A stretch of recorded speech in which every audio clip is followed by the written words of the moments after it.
We're confirming and we're living, monkey butt. We have confirmed and we have lived. And is it going?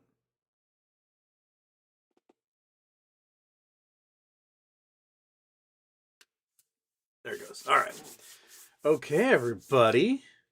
It's a special Thursday night after dark. Simply because I may not have electricity for, I don't know, tomorrow and possibly the next week. We'll find out. We've got a giant ice storm coming in. It's like a once in a generation ice storm for the Seattle area. They're expecting up half an inch to more than an inch of settled ice. So if you guys don't know what an ice storm is, essentially you've got a bunch of cold air sitting there, and then the warm, moist air comes over it. So all this big storm system's coming off the Pacific, and so we have raindrops that fall through really cold air and maintain being liquid, but they're below freezing. It's a weird little state of physics. And when it hits the ground, it instantly freezes. So the water can't run off anymore. It just builds up and builds up and builds up. Your car will be coated in it. Roofs will be stuck with it. The highways get slick as shit. Trees get covered in it and they start exploding. And when they do, the power goes out everywhere because these big heavy branches start just smashing all the power lines. And trees will just explode and fall across roads from the weight of all the ice. So those of you who've been through an ice storm before, you're like, yeah, we know. But there's a lot of you who've never seen one, and they are wild. It's been, when was the last time? Monkey, you weren't even alive the last time we had one. Maybe 12 years ago? 15 years ago? It was a little one, not very big, and it still exploded trees all over the place. So it should be start snowing a little bit, and then sometime in the middle of the night, it's going to flop over to this ice rain. And then shit's gonna be fucked up. So I may not have power tomorrow. So figure I'll do a show now. And what's gonna happen is Rosa will finally get her hearing. She'll want to do a show, and I will be stuck in the dark with my 1 bar of cell coverage out of my house. So looks like reading books by candlelight tomorrow is on the agenda. Okay, I'm just going to do this right now.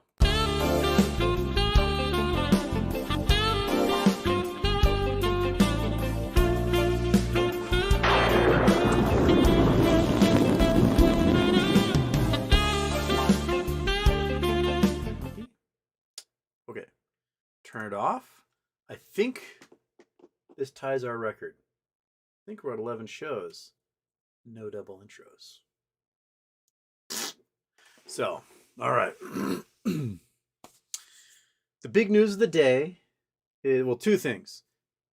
Adam Aron sold like 200 million shares to a short hedge fund at a 2-cent discount at 66 cents a share. Made $110 million. So not quite 200 million shares of Ape. And then he's calling to combine the 2 tickers and then do a 10-for-1 reverse split, which, okay. Not the play that I would have done, but it is what it is. It will result in a change of QSIP, and it should result in shorts having to cover, but we've seen several QSIP changes on several stocks, and not much action happens.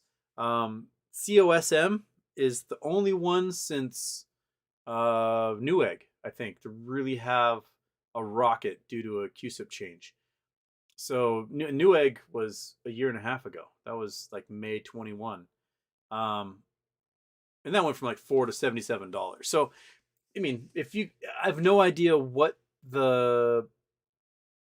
how it's going to split. Like when they combine everything, are you going to have suddenly 1 billion shares, and then they're going to do 10-for-1 and have 100 million shares? Are they going to do like a 10-to-1 combination? So if you have 10 apes, it becomes 1 AMC. I don't know how they're going to do this. If it's 1-for-1 and you're buying apes right now, you get a screaming deal. If it's 10-for-1, then it's probably about on par. So I'll have to look more and to see exactly the proposition he has to combine those 2 tickers. And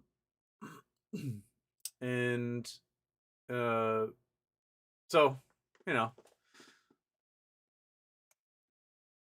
we'll see how it works out. How things should work out and how they do work out, we're finding is a completely different realm.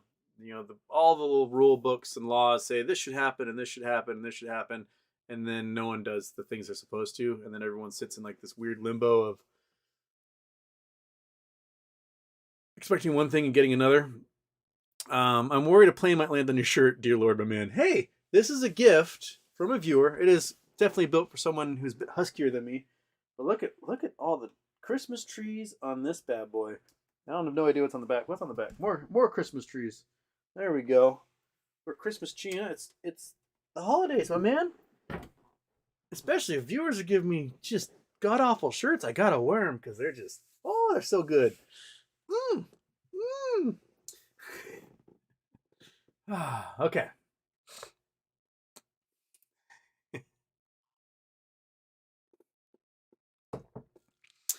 Okay.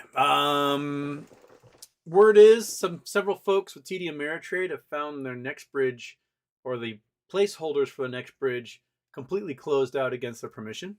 Oftentimes when we hear about stuff like this, it turns out the person was on margin. So I'm waiting to hear more news about that. My comments about the brokers doing 500 billion in bonds, I can't find any evidence of that. That was relayed to me by a viewer who was listening to a space call and people were talking about it. And a lot of folks were like, hey, where do I find that? And I honestly can't find it anywhere. So I'm retracting that one because if there's no evidence of it, then why would I back that? So I have no idea if that's true or not. It was on a space call. I should have done my homework ahead of time, but I was just like, oh, cool, good to know, and then went with it. And now I've got egg on my face. So, anything else you need to add in there, monkey butt? You're just gonna give everybody Shire good side there. You know, when a dog lays down like that, they look kind of like a penis. Just gonna say, monkey, you look kind of like a dick right now. Yeah, I said it. Oh yeah, you want to adjust yourself all because of that? Do you? Huh? Yeah. Okay. Don't look at me all offended. It's what you're shaped like, buddy. What you're shaped like. She's like, you didn't just say I look like a penis. Okay. Might as well get into what you guys are doing. Oh, there. Okay. I remembered to put on live chat this time, so now there's like 20% more chats for me to not even be able to get to because I can't read them all. It's late at night. There's 300 of you in here, and it absolutely blows my mind every single time I come on at like 9:30 at night that many folks are like, you know what? Screw going to bed. I'm gonna listen to Houston blabber. Jason Blackwell, hey Houston, bad news if you're an investor with Charmin. It touched a new bottom and wiped some investors clean. Jason Blackwell, it's just there to just set the mood for the rest of the evening and just like sandpaper in the mouth. Okay. Tyler English, what's up? What's up, Tyler? Tyler, I still need to get. I need you to send me that link for your for your After Dark again because it was at yet another Twitter account that got deleted. So, send it to the Houston Wade one, and then I can do your After Dark one, which I've not been able to do yet because I keep getting my Twitter accounts deleted before I can download it onto a computer. Okay. Boom. What a day for the New York Stock Exchange. Yeah, a few folks made some great money shorting the SPY today. If you've been shorting Tesla, you're rich now. You're just a filthy rich human being. I hope that you go out and you can buy yourself a car other than Tesla at this point. And I think Tesla's got some room to drop still. I mean, they're an auto manufacturer, and for the amount of cars that they sell, and the fact that they basically chased away all their buyers in the last 6 months, they're going to be a $15 stock. That's just, I mean, look at GM, look at Ford, $15 stocks, market caps at, a couple hundred billion, 50 billion, couple hundred billion.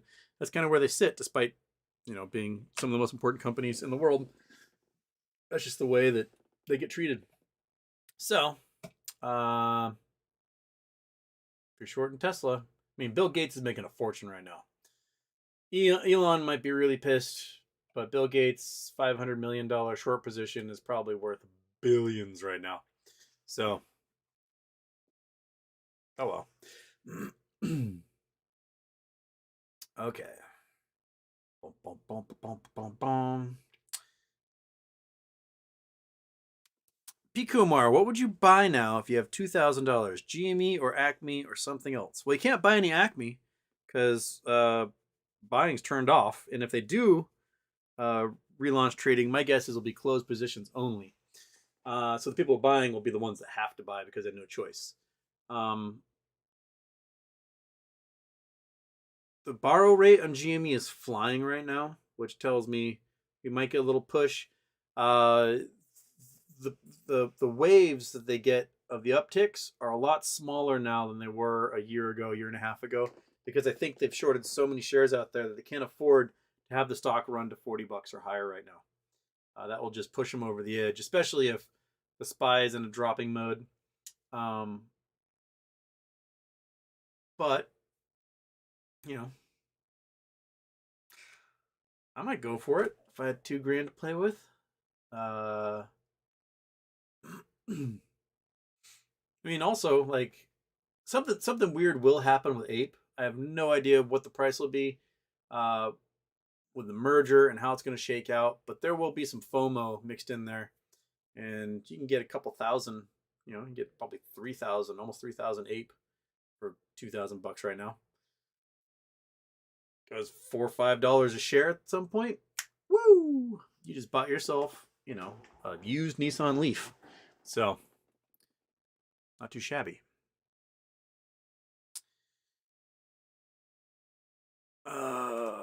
Homer's Ghosts. Happy birthday, Houston. What are your thoughts on GME dipping as low as 1850 today? I mean, Jamie over at Trade Spotting has been calling it. He's been saying, hey, $19, somewhere around there is what we're going to see it dipping to. Their goal is to probably get it below $16 because anytime GameStop is above $16, the shorts are losing. And they're going to try and drive it down there and shake everybody loose if they can.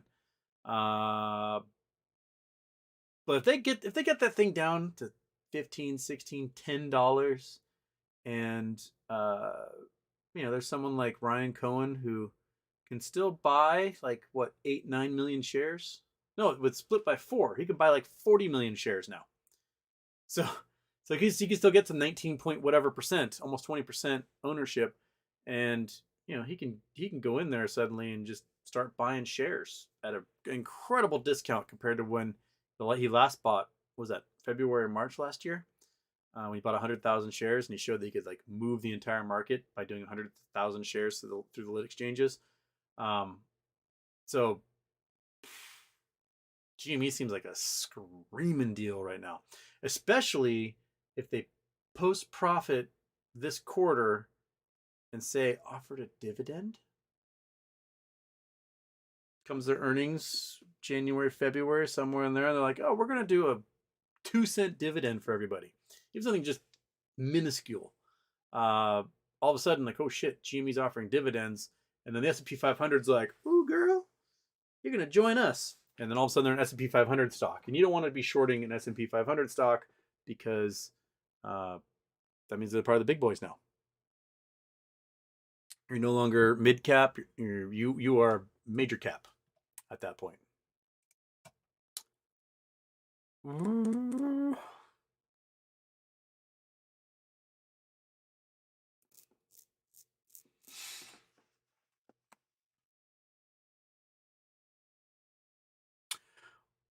Appalooza, AMC and Ape. If Ape was a reverse split at current prices, over 10 Ape will equal 1 AMC. Isn't Ape overvalued because 10 Ape would equal $12? Isn't Ape at like 68 cents or something? Let me. I haven't. Because Adam Aaron sold at 66 cents. Oops, that was wrong. I did AOE, now I'm getting Age of Empires. AMC Ape. There we go. Oh, that's $1.20. So Adam Aaron sold 68 cents. Okay. Oh, it was. It was at 68 cents. And then it jumped. It basically doubled overnight.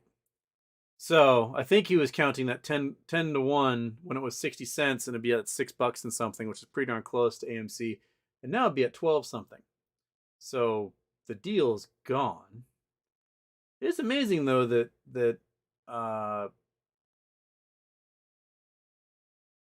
you know, it's like, hey, I sold 200 million of these fuckers for undervalued, and everyone's like, yay. All right, that blows my mind. As high as $1.37 today. Whoa, boatload of volume. Absolute, just 54 million volume in the first 10 minutes of the market. First minute, 54 million volume. That's insane. That's insane. Okay.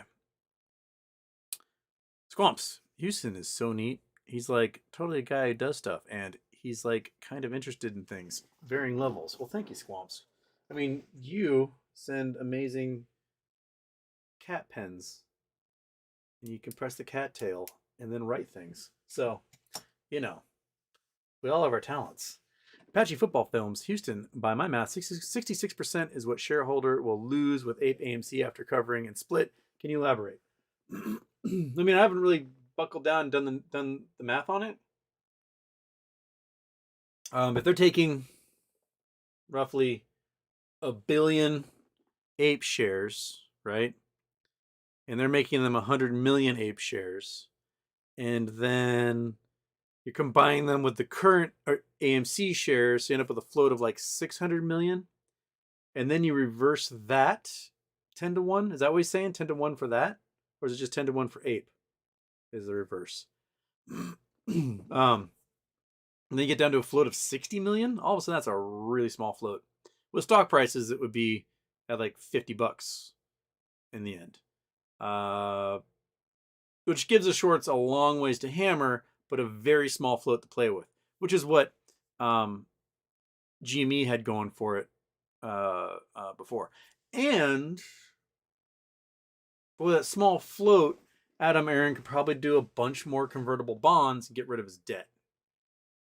I think he's looking at ways to get rid of that debt, because that debt is what's really bogging down their ability to make a profit, is paying interest on all that debt.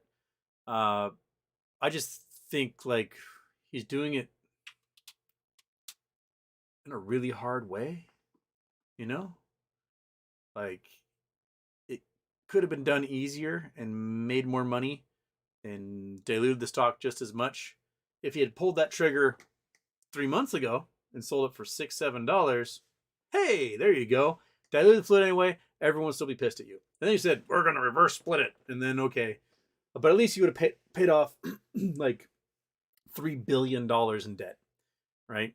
Right now he's paid off 200 million out of 5 billion.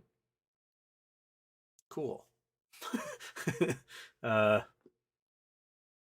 Cool.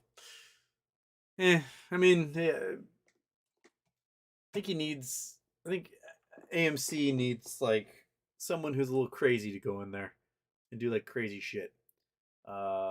What's his butt?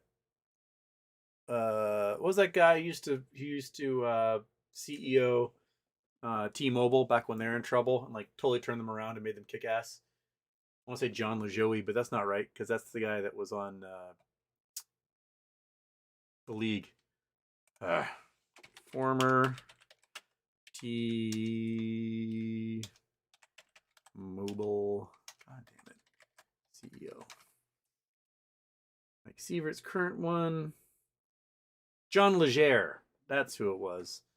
That guy. Where's he? What the hell is he doing now? Is he doing anything? John Legere. No, he's he's pushing 70. Let's see here. John Legere. Like, you want someone like some weirdo like this guy. This guy just like absolutely throws companies over on their heads and then makes them kick ass. And he's like, "Peace, I'm out." Okay, so is he doing anything now? Title: former CEO. No, he's retired. He's enjoying his billions. He's not doing shit. Well, you guys can't see anything. Why can't you see? Oh, because I didn't turn it on. There we go. Ha! There he is. Like T-Mobile was drowning. They were dying. And he came in, he's like, I'm going to kick ass. And all of a sudden, T-Mobile was just making money hand over fist and doing awesome shit. And then he's like, all right, this is awesome. It's cool. I'm out. Peace. So, yeah, there you go. So he's been not doing anything. So, you know, if he wants to like have a half retirement, have him jump in there, take over for Adam Aaron for a while. Let Adam Aaron retire.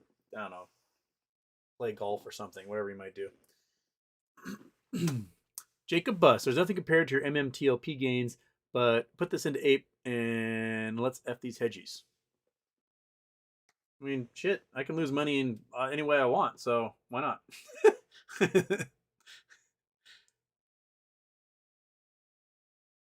I mean, I always like interesting, even if it doesn't make me money. I'm like, oh, it's interesting. Interesting things are happening. Something entertaining. Let's see where it goes. I don't think this is necessarily the pounce that he envisioned in the first place. I think this is a reaction to his pounce not pouncing. Right? Right, monkey? Yeah. So, I don't know what she's looking at. What are you looking at, dog? What are you looking at? What are you looking at? So, Jacob, why not? Why not?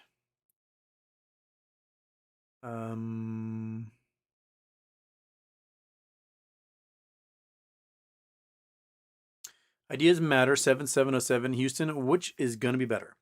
The reverse ape split or Finra reopening trading MMTLP? Reopening trading MMTLP. Reverse ape split, you know, maybe you might 2-3x that investment. Finra reopening trading on MMTLP would be 1000x, 2000x, 10,000x. That would retire us, retire me, retire Monkey Butt. We would go out and we'd buy a 1980s Toyota Sunraider RV, and then I'd take that Sunraider RV and I'd take it to some badasses, and I'd say, hey, 4x4 this bitch, put an LS engine in there, comfy it out, and redo the entire interior, put in some deep cycle batteries and solar panels, and lift it, giant tires, front to back, skid plates, let's go. And then Monkey and I would sit on the beach for 3 months while they did that. And then we'd go pick it up, and I would visit every single solitary one of you in chat, and we'd go out to lunch. That's our retirement. I'm going to visit all 472 of you and go have some lunch. And then take a picture with all of you, each and every one of you, and then have it made into a giant vinyl sheet, and then I would vinyl wrap the entire RV with you, me, Monkey Butt, eating lunch, just thousands of pictures. That's the retirement I'm looking for.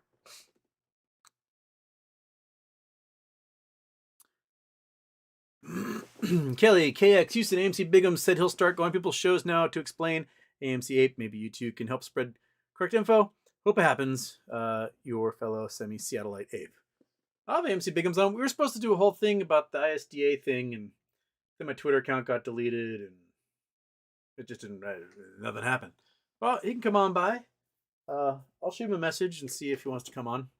Maybe he can explain it in a way that I could go, oh, okay. Because right now, the whole QSIP change thing may or may not work. I mean, it worked for COSM, right?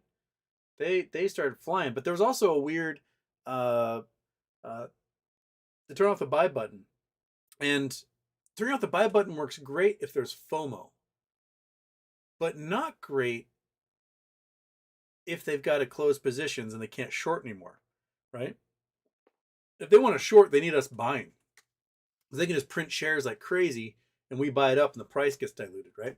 But if we don't have the ability to buy it, and the only people who can buy it are those who have to buy it, then the price goes. So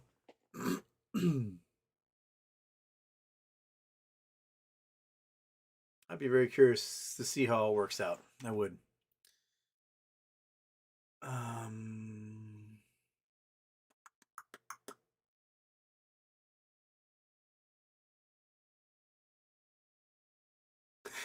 Squamps, Houston is taking a massive cataclysmic dump in a Home Depot display toilet, the harbinger of Moas.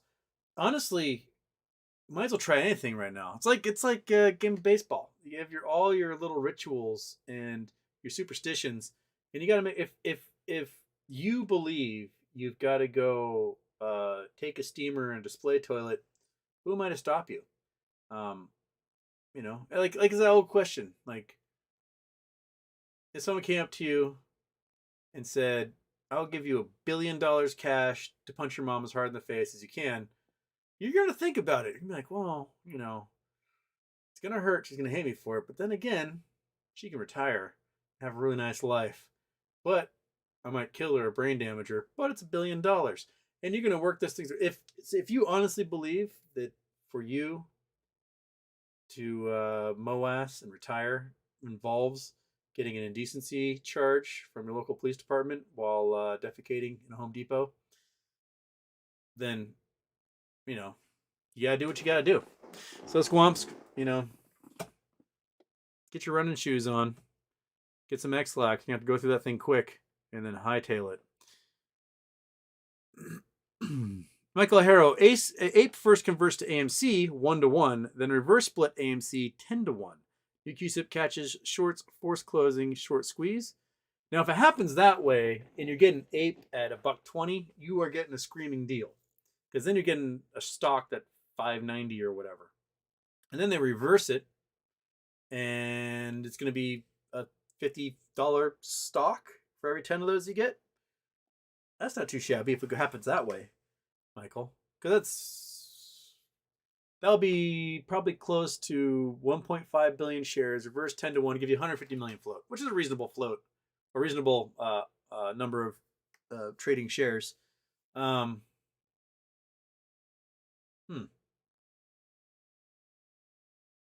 definitely, like, if that's the way it's happening, Michael, then Ape is a screaming deal at the moment. Adam Aaron is pure slug butter. I'll create Shakaseki. Houston, do you have backup power? And it's in case the gray market opens or AMC squeezes. I have quite a few battery banks. I got a couple down here charging. I got a couple in the room charging. I have 3 old spare cell phones. If need be, I can slip the SIM card out, pop that sucker in there, and do my thing. And as long as I've got the phone up against the window, I can get some data. So I'm not going to be driving anywhere. It's going to be slippery as snot out there, at least until sometime tomorrow afternoon when the rain starts happening, like melting rain, the warm rain. But in the morning, no me gusta. Be bad. But I don't think NextBridge will be trading by tomorrow. I think if there's a hearing tomorrow or a decision, it might be like, hey, this is my decision. We're going to serve them. We're going to tell them next Thursday and Friday or something they got to start trading. Give them a few days to like change QSIPs into bitch and moan. Talk to the judge, have the judge tell him to shut the hell up and to do what he says. Things like that.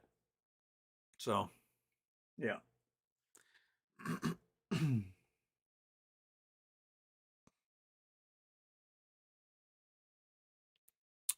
Paratern, after what Adam Aaron proposed, I truly don't understand how anyone holding AMC would keep it, not just sell and switch to GME. That board has not shown nothing but disdain towards apes. I need to figure out more about exactly how his combination and split works. Just because, when you change a Q-sip, it should result in squeezes, but it hasn't always.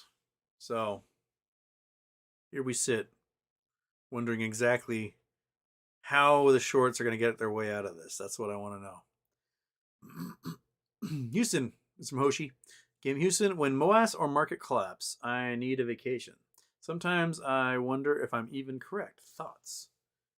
I mean, we all need vacations. Vacations are wonderful. Vacations are so great. I mean, I when I was in Switzerland last January, it took about 8 days for me to forget that I had a life elsewhere. Like, you know, I forgot how to do everything. It was wonderful. I just completely my brain just went reset. All you care about is hot chocolate, chef's hot dogs, and skiing. And man, was that great. Man, did I just not want to come back to like my regular life. And that's kind of, I just want my brain to turn to mashed potatoes and to have nothing but pleasure for a while before I have something catastrophic happen that shakes me back to reality again. I think we all deserve that. I think all 508 of you in here deserve that. Just a little bit of turn the brain off for a while, not having to worry about like bills that come in or expenses or just, you know, melt. Just melt for a little bit. I think about all the time of Office Space when they ask what's his butt when he would do with $1 million, and he's like, absolutely nothing. That kinda sits where I sit. I mean, eventually I'll do something, but for a moment, for an extended period of time, I want to just do nothing. Nothing at all. Monkey butt, how about you? You want to do nothing? Oh, that was a burp. Good burp. At least it was just some burping in there. We'll get some burping in there.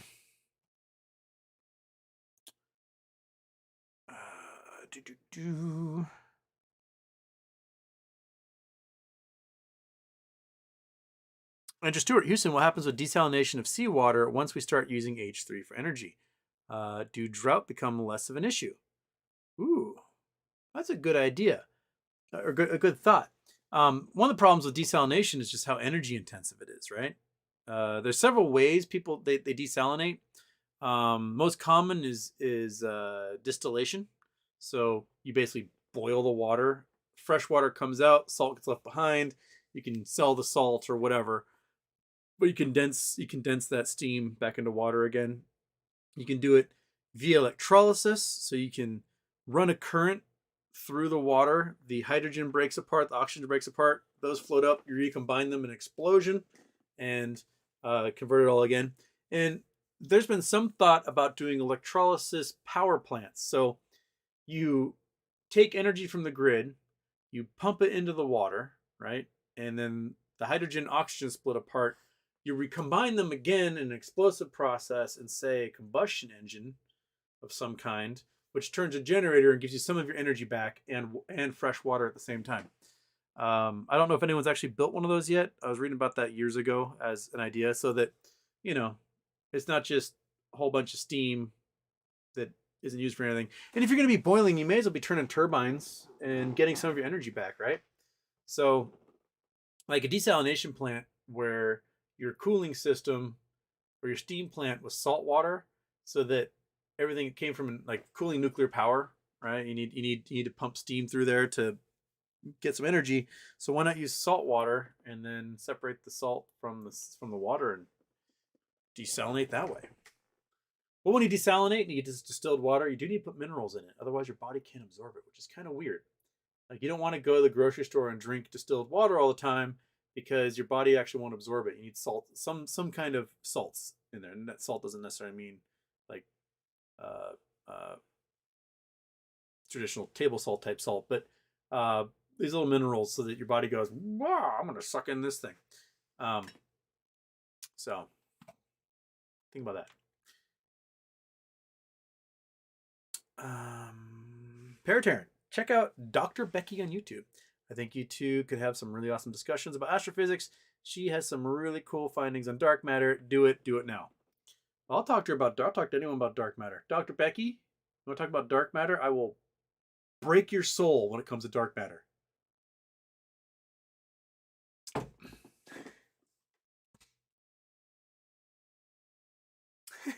Gave Monkey Butt a rawhide. Well, I don't have any anymore. I've got these cookies ready for the ear to pop up. I love that. Oh, yeah, is it time for one of these, little buddy? Huh? Is it time for one of these? Yeah, she's looking at me all expecting, like we're at the 40-minute part of the show.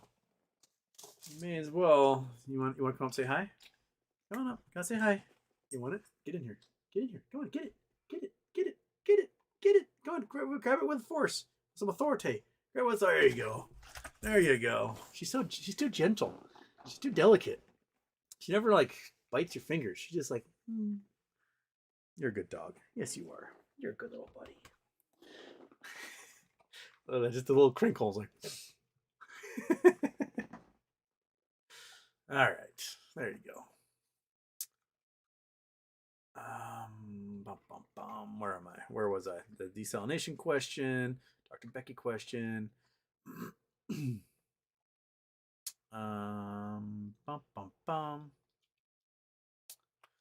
Brand, I want Houston to talk about the effect of the ice shelf falling off the edge of Antarctica and finally making a journey into the sea.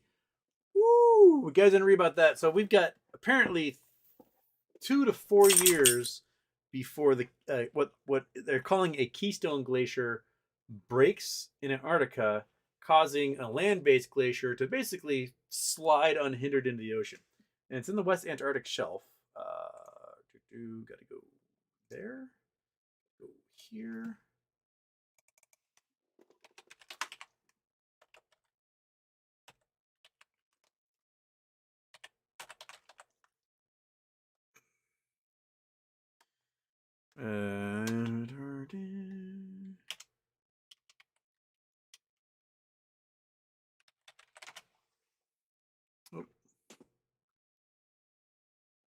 No, not just West Antarctic. I can't remember which one's the West Antarctic Shelf. I think it's this one. I think it's this guy. I think it's this guy. So if you look at our Antarctica, you can see there's like some mountains here. And this here is, I think, the West Antarctic Shelf. It's either that one or it's this one. It's one of these little guys that kind of suck inland. I think it's this one. And essentially, every year, this thing breaks up a lot more than it did before. And this sucker's thick. We're talking like several thousand feet thick is the ice floating on the ocean on this shelf. But between these two mountain ranges is a very large glacier that's several miles thick. And the whole reason that glacier has not broken off and slid into the ocean is because this ice shelf is in the way. And they're thinking in 2 to 4 years, this will break up enough in the summertime, which is the winter for those of us in the north, that it'll break up, float away, and then this thing will just go shlunk into the ocean. If that happens, if this area of ice slides into the ocean, you're looking at 10 to 12 feet of sea level rise instantaneously worldwide. So when I think about like all waterfront homes, seaports, ferry terminals, downtowns of cities, industrial areas, oil refineries, solid waste treatment facilities, human waste treatment facilities, things like that, like all of a sudden are inundated under 12 feet of water instantaneously, probably displacing several billion people in the process. That would be fudged up, man. You're looking at Miami underwater, much of Los Angeles underwater, San Diego underwater, Houston, Texas underwater, New York City, Baltimore, Washington, D.C., Norfolk, Virginia, Virginia Beach, Boston, much of Boston underwater. That's just in U.S. Worldwide, large parts of the U.K., France, good chunks of the populated areas of Japan, Indonesia, China, just boom, boom, boom, boom, underwater. Looking at like 70% of nuclear power plants would be in danger of being flooded. We saw what happened in Fukushima when like a giant wave hit. Now just imagine like 70% of all nuclear power plants having the exact same problem. That would be brutal. Raven, Monkey Butt thanks you. Acme will trade again. Just my thoughts that shorts will close. Inevitable. Peace. Peace. Thank you, Raven. Yeah, so we're looking at something pretty gnarly if this thing breaks up. 2 to 4 years from now. That would just, it would be awful. If I'm MOAS, I am not getting a piece of waterfront property. Nope. No waterfront property for Houston. I will get a nice big piece of property on a hill overlooking everything. I'll rent on the water, but I'm not going to put a 30-year mortgage on anything in the water. That's for sure.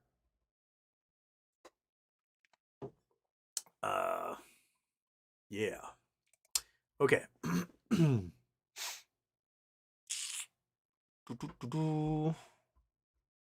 Paratarian, what is your opinion on how FTX fallout will, if at all, impact brokers and market makers like Citadel? FTX layout was exactly what brokers do: claim purchase securities, deliver nothing. Yeah. I mean, the thing that's getting them in trouble is that they sold Bitcoin that didn't exist, right? Everything else in the Bitcoin realm they did totally legal, unregulated. You can borrow your clients' funds. You can do all sorts of shit. But he sold them Bitcoin that didn't exist. Now, how is that any different than Citadel selling us GameStop that doesn't exist, selling us Torchlight that doesn't exist, selling us AMC that doesn't exist, selling us BlackBerry that doesn't exist, selling us a host of other stocks that do not exist? They have no intention of ever going out and giving us the thing that we bought from them. There's nothing different there. That is the exact same crime. And if we can relay to our elected officials that, yeah, you're arresting, SBF and all these people for doing exactly what market makers have been doing for 30 years with actual investments, not make-believe money, right? So that is an excellent point. I mean, he's not doing anything different than every market maker and hedge fund in existence has been doing. I mean, hedge funds literally use the assets of their clients to borrow. That's what FTX did. Hedge funds sell stocks that don't exist to make money. That's exactly what SBF and FTX did. So,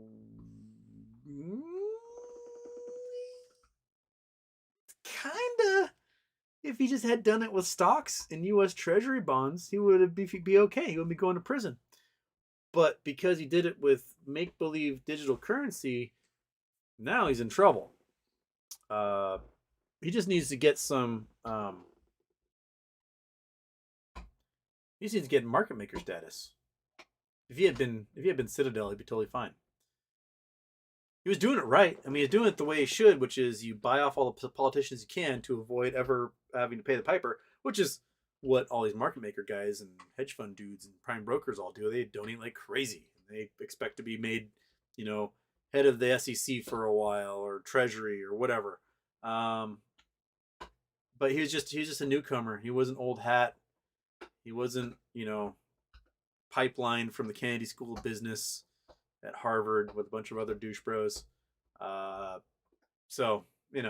it's a good point, Paratarian. He wasn't doing anything different than Citadel has been doing. That's good. That's a good point as any.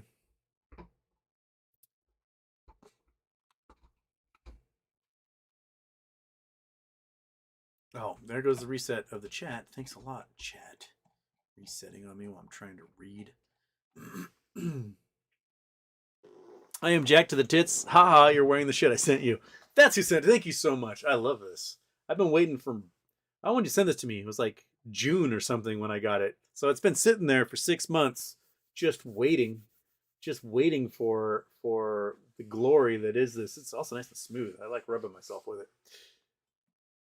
Okay, so I lost some of the chat. I'm at a little bit past the beginning of the show on the chat. So I'm at 9:37. So I missed some time in there. SS Minnow Johnson, any update on that guy that you banned on Facebook? He's online talking about your shirt and saying what he said before.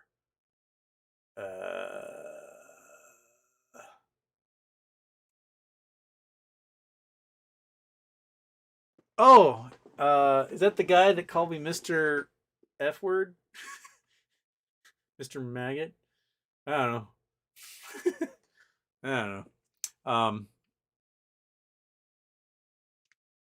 Or is it my stalker? I don't know. There's I piss people off. That's what I do. I piss some of you off. It happens. I don't know. I have no updates. My stalker lost his account and then he made a new one, 2 new ones, and then I think those might have been frozen for a few days. But he's in that job. Juan Flores, glad to finally catch a live show. What can 100% GME people or non-Acme holders do to support Roza? Can we write to SEC of our concerns about what's going on with Acme, even if we don't own? Yeah, I mean, you can talk about how they've done it to your stock. What's happening right now with NextBridge has happened with all these other stocks, and nothing's changed, right? And that these are more ticking time bombs waiting to explode unless the rules change. Excuse me, a little sneezy. The air is still dry. Like the moisture has not come in yet. I've been a dry boy.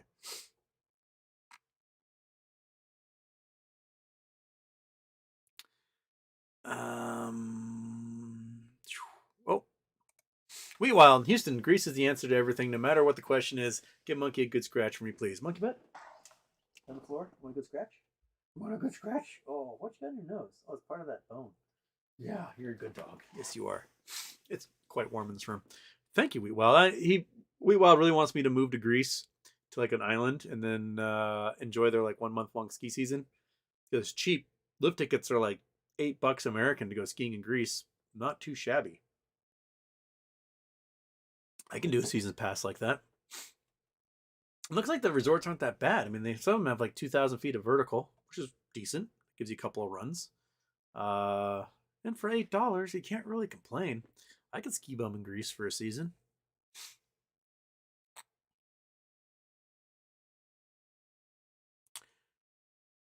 Julianne, I'm here for the warm woolen socks fetish.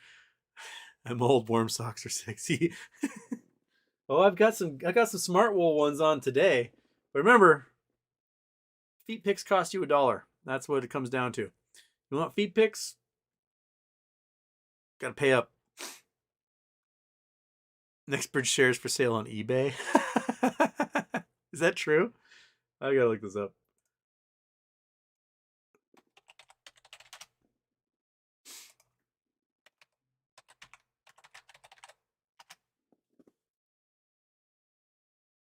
London Bridge. I don't see NextBridge on here. I got New Bridge. Thinking I misspelled things. NextBridge. Let's put shares in here.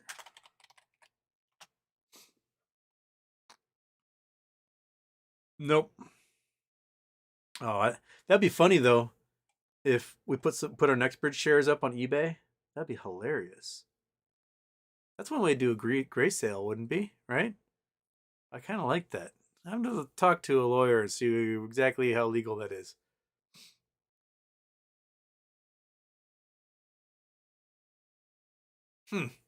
Huh. I like that. I like that indeed. Okay.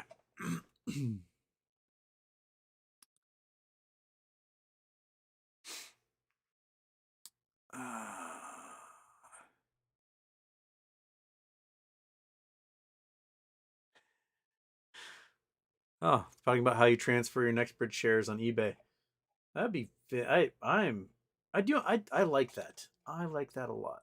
Do they do it as the one word or do it as 2 words? NextBridge hydrocarbon shares. Okay. 0 bids. You can buy it now for 20,000. Oops. Goodbye, Antarctica. Hello. Here we go. Found it.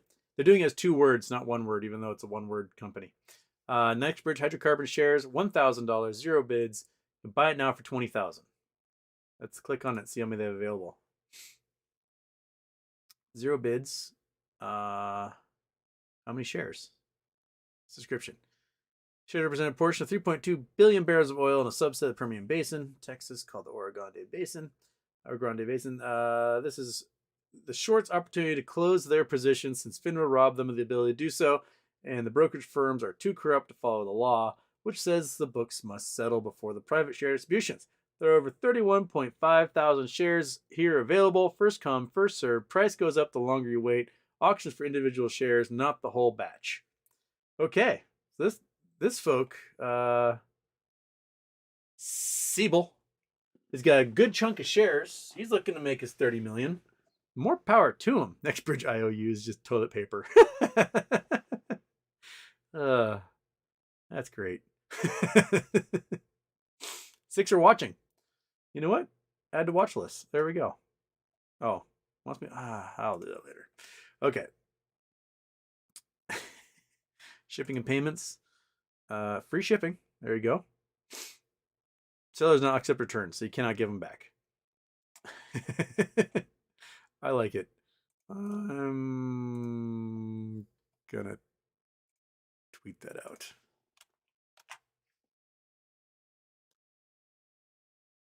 One sec.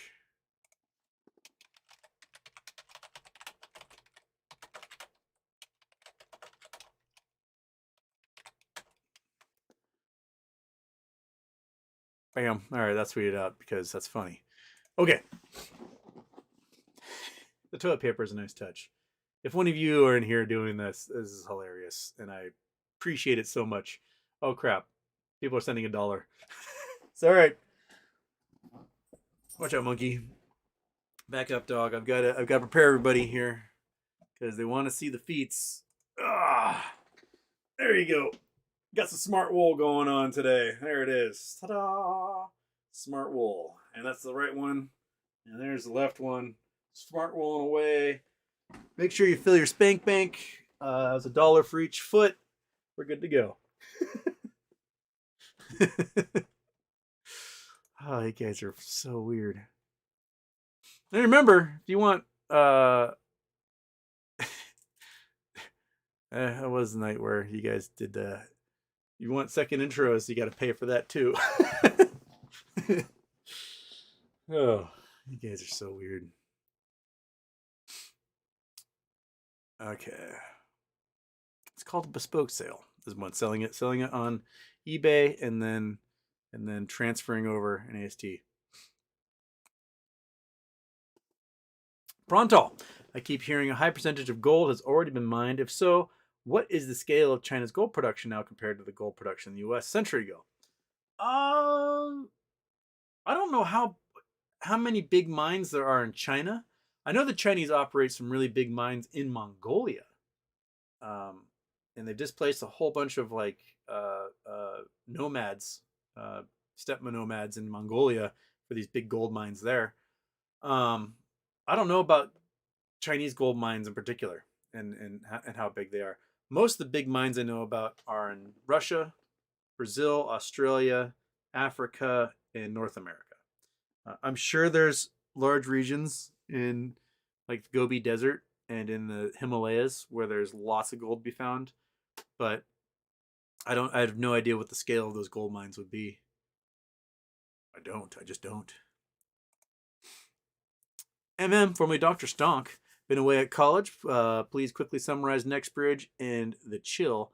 Will this trade again? Was issued MMTLPWB. Is that fake? Okay. Quick summary. FINRA looked at the books the night of December 8th. So there's 2 days left, and they went, oh shit. This is going to bankrupt the entire economy. We have to turn off trading. So they went, boop, halt. Until this stock goes private, no trading will happen. Whew. All right, bunch of idiots. They'll never think twice about that. And then we freaked the fuck out because we all had limit orders for the thousands of dollars and we're expecting to retire. and thinking they got to close the sucker. The law says they got to close. The corporate action said they had to close. The broker said they had to close. And then no one's closing. Problem number 2 was all of the international brokers, the ones outside of North America, could not sell their stock at all. So they were hold positions. If you had bought Torch and it converted to the MMAT1 and that converted to MMTLP, it doesn't matter. You're stuck with your position. And so those brokers are like, you know what? If you're stuck with them, we'll just register everyone's shares, be done with it, and it'll be out of our hands. And when it came time for the halt to happen, U3 halt, all the brokers couldn't register their shares with AST because it was full, which means pretty much everyone in the brokerages probably has synthetic shares at this point, and the likelihood of you getting a NextBridge share, poquito, very small. And they got until Tuesday next week, right? 28th, 29th to do it. Their 2 weeks will be up. And there's a good chance you guys will still have some weird MMTLBB, MMZZZ, whatever. And you won't have any actual legit shares in your account. So if you got a CUSIP number in your account, you probably have a fake share. Big old counterfeits in there. The chill order likely has come from the DTC because you can't register them. So they're like, chill, baby. And it's not quite a freeze and that nothing can happen with them. It's just saying like, hey, there's something squirrely going on and you're not going to be able to transfer these out of these accounts to register. And then where everyone's getting the runaround. So you call your broker, they tell you to call AST. Call AST, they tell you to call the DTC. Call DTC, they tell you to call your broker. And everyone's just giving each other the runaround because they know that there's going to be tens of thousands of us representing millions upon millions upon millions of shares, and none of us are going to get our one-to-one transfer as required by law because FINRA didn't let them close positions. So we're stuck in a weird limbo because it's against the law to have short positions on a private company. At the same time, they can't afford to close those positions. So what do? They pussyfoot around and hope that we forget about it and that we don't keep whining and bitching. But here's the problem is that we're a bunch of nerds and we got nothing better to do. So we whine and bitch and call elected officials and make tips to the FBI and file complaints with the SEC and back lawsuits and do all sorts of squirrely stuff that there's going to be a thorn in their side. They're going to wish that they had just let us close.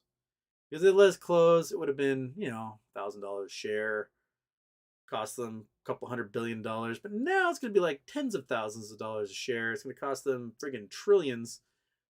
And every single time they screw us with something like this, we make sure it costs them even more than it would have before. If they had just let GameStop squeeze, and it might have gone to like $1,000 a share, that would have been it. But now everybody who has GameStop is like, I'm out for blood. Because they've discovered all the other illegal things they've been doing and getting away with all these years. So, will it trade again? That's what we're hoping to find out from the federal court in Florida. Roza's got the best shot. Alan's tried the state court here in Washington, was rejected. I haven't got an update from him. But he may have to go to the federal court. That's probably why it was rejected, is that he's going to have to go to the federal court. You can file in the county where the company's based, I guess, where FINRA's based. But I don't think he can file in a state court outside based on the jurisdiction. So he may have to go to a federal court to get that done. But if it does trade again, we're golden, baby. We are golden. I've noticed an uptick in Kerrisdale sock puppet accounts tweeting at me or getting involved in threads. When those pop up, I'll show them to you guys so you guys know who to block. There was a guy in one of the threads that was like making all the Kerrisdale arguments about, no, it's worth crap, shitty companies, blah, blah. And it was a 10-year-old account, but the guy had tweeted 5 times in the last year, and each time it was against a company that Kerrisdale had shorted. So like 5 full tweets in a year and a half, and all 5 of them was like CEI, Acme Parent Company, MMTLP, okay, the other 2, and it's like, buddy, we know it's a sock puppet account. You only open that thing up when you're trying to like argue for Kerrisdale. So, yeah, get out of here. All right, man. YouTube wants me to load so many commercials, and it's on my screen. The like little admin thing, but every 3 minutes, this big blue thing goes, "This would be a great time for a commercial." No, you can throw commercials in there when it's all recorded and up there, and the live people don't have to worry about the commercials. You don't need to do that. It's the folks who watch later. They got to worry about commercials. And then half the time when they do their automatic commercials, they put like 9,000 of them in there. And I got to go through and delete it, so there's only like 2 commercial breaks. I mean, I understand you guys YouTube wants their money, but at the same time, like, you don't need to do a minute of commercials every 45 seconds. That's just not going to work.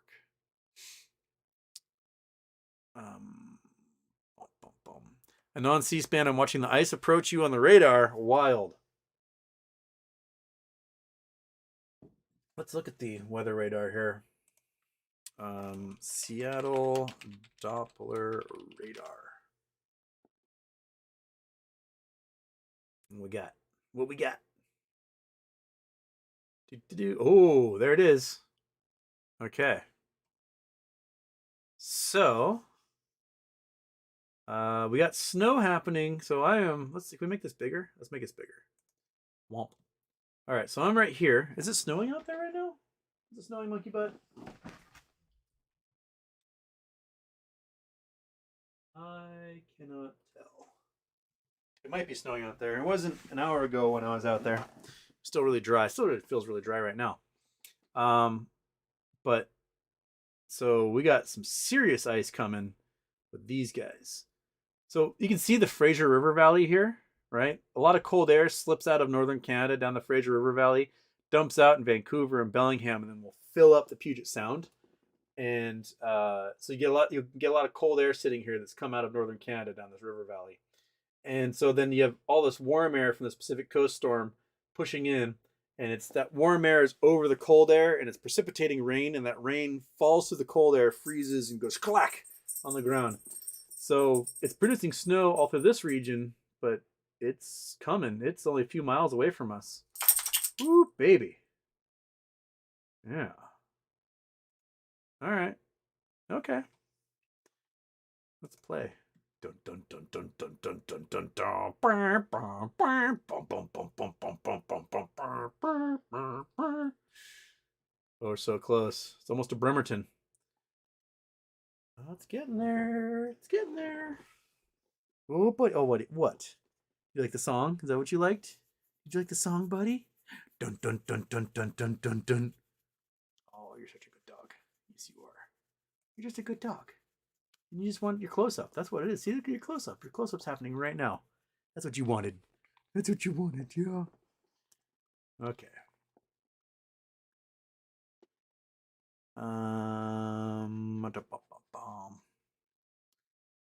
Fair turn. So I got contacted by that Lehman Brothers veteran, asked me to send him more info and wanted to meet. I think he thinks I'm some hotshot trader when I just eat crayons and buy GME. Hey, go talk with him. Life's about networking, man. That dude's a veteran. He's seen some things, and he could probably give you some insights as to what's up. Yeah, go have lunch with him. He'll probably pay too. It'll probably be somewhere fancy, like a country club or something. So get the lobster and the gold flaked steak or something. Take advantage of their pair turn. Wildcat Ape. How did the information about bonds come up? I'm struggling finding anything about it. Thanks, Lady. Oh, I mentioned that. It came up in a space call, and then it got relayed to me by Iggy, and I didn't do my due diligence and look up. I was like, oh, cool. That's awesome. And just didn't look it up. And then I spoke about it out of like an asshat without checking my facts. And I got nothing. I got nothing showing it whatsoever. So Mm. That's on me. Egg face.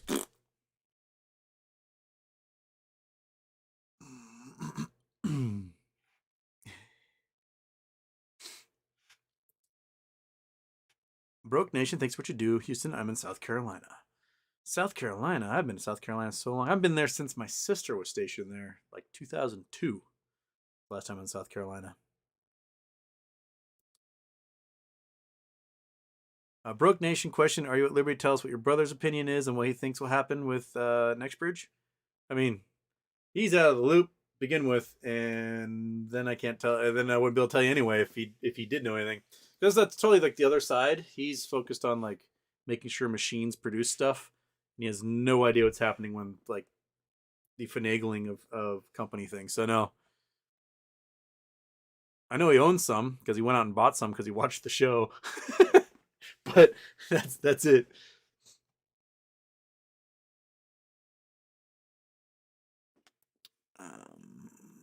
Boom, boom, boom.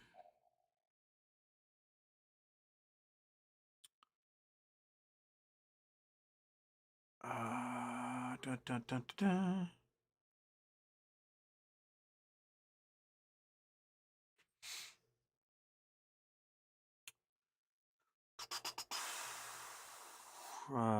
Sorry, people having a conversation here. I'm gonna try and scroll past to figure out. Meow meow. What do Pam Anderson's moves, MMTLP, and the moon landings have in common? Oh, I can't read that one. Meow meow. Although I've met Pamela Anderson, I think I may have met. Did I tell you guys this story? So I was like 17, and my sister was reporting for duty to the Navy. So she and I went on a road trip across the country. She graduated college. She had to go to South Carolina. And we drove down to California, spent a couple of days down there, and then we drove across the South and dropped her off in South Carolina. But while we were in California, my brother was working in Oakley at the time. He would get tickets to things, and he got a backstage pass to the G-Shock competition, which is a professional surf competition in Huntington Beach. And so we were taking turns, like taking the bracelet off and putting it on, going backstage and whatever. And so it was my turn to go like backstage and go eat like chocolate covered strawberries and whatnot they had back there. And they got this little viewing booth for the rich people. And I'm like eating strawberries and drinking a cola and watching surfers do their thing off in the distance. And I get this tap on my shoulder. And I turn around, there's no one there. I turn back and there's a tap on my shoulder again. I turn around again. I hear, "Excuse me, I can't see." And there's Pamela Anderson, who's like this tall. She's like, I'm like, "Oh shit, that's Pamela Anderson." So I moved out of the way so she could see, because I think she was dating Kelly Slater at the time. Um, she is tiny. I did not imagine her as being like 4'10" or something, but she is very small, extremely small. Which makes me believe that everyone else that was part of Baywatch also were like tiny people, because she didn't come across as being that tiny when next to other actors. They almost been like 5'3" or something. But yeah, that was my Pamela Anderson meet. And then one of the guys that is a friend of mine that does television stuff in Canada, because Pamela Anderson's Canadian. He does this show about Pamela Anderson's garden. So her mom had a house, I think, on Vancouver Island, and her mom passed away, and she inherited the house, or it was her grandma or something. And so they made a TV show about Pamela Anderson like designing a garden for the house she inherited from like her grandma or her mom. And so there's one degree I have from Pamela Anderson beyond the tap on the shoulder told that I'm in the way.